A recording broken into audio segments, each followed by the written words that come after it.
This could be one of Japan's strangest disappearances I've ever covered on here. It's so hard to believe that a 17-year-old girl can go missing in broad daylight, and was later found safe in Shindo Shrine, for a total of 77 days. But in this case, the circumstances of the disappearance are more confusing than the disappearance itself.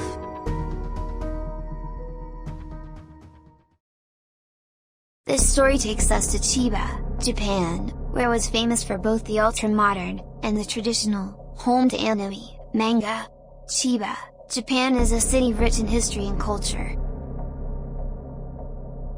Especially, temples, and shrines, are everywhere in the Japanese countryside, and inhabited cities. Sayaka Nakagawa, a 17-year-old girl from Chiba, Japan. She attended Chiba Prefectural, Misaki High School, which about an hour away from her home, by train. She is not most people's idea of a troubled kid. She's never used drugs, or been in trouble with the law. There is very little information about her.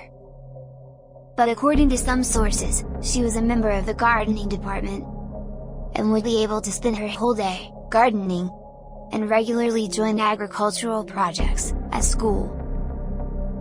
Sayaka Nakagawa lived with a family of 6 in Chiba. Her classmate and family described her as a sweet and introverted girl who loves her family and liked watching anime.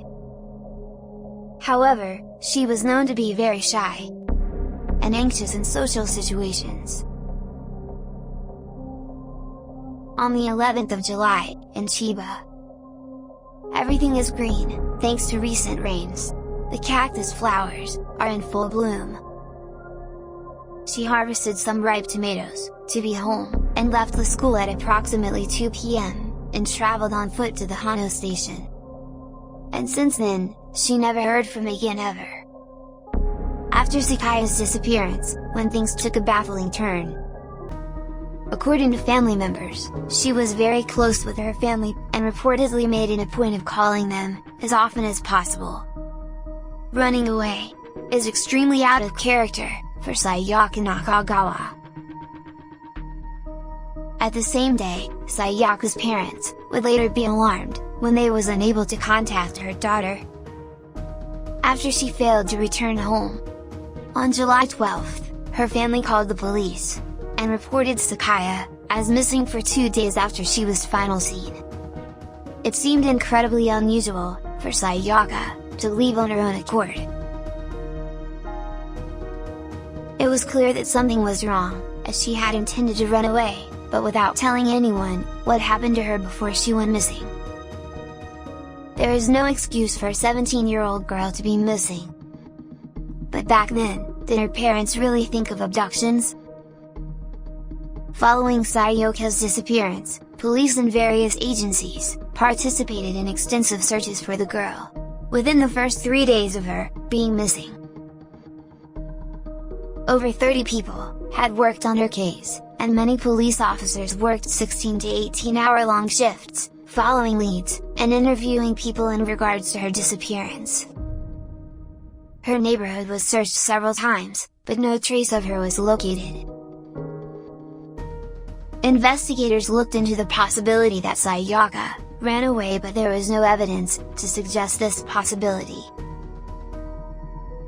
Her parents and friends went to shopping centers, and the train station, and posting flyers of Sayaka, in the hopes that someone may recognize her, to contact the police. They also put the leaflets in residential mailboxes along the route their daughter took to go to school. The Chiba police have also made her picture public, in hopes of gathering more information about her whereabouts. There were no signs of forced entry, or foul play. Nothing seemed to be missing, either. That's strange, considering what family members told authorities. But the frantic search ended, when a temple groundskeeper discovered a schoolgirl who had been reported as missing in Chiba. When he came up to her, and asked her who she was, and confirmed that it was a missing 17-year-old girl was searched by her local community, She was later found uninjured, on July 13, 2023, in Mobara, Chiba, on the grounds of the Shinto temple. Upon learning of this information, he called the police, and the Chiba police carried out a thorough investigation into her reappearance.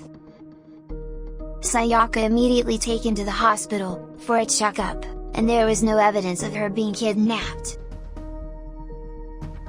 Having found safe and well, she was still in her school uniform, and was extremely malnourished. Nakagawa promptly was questioned by police about what happened to her in the time since she vanished, and stated that there was no bad effect on her from outside at the time, and for no reason at all, just simply desires to stay there for some time. It was clear that she'll always have a home here. I hope her parents will put her on the right path.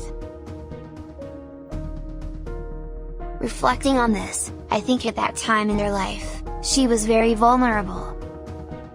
And I think she was also having some mental health issues. Sayaka is finally home, recovering from her long ordeal. She is very happy to be reunited with her family, and we are overjoyed to have her back.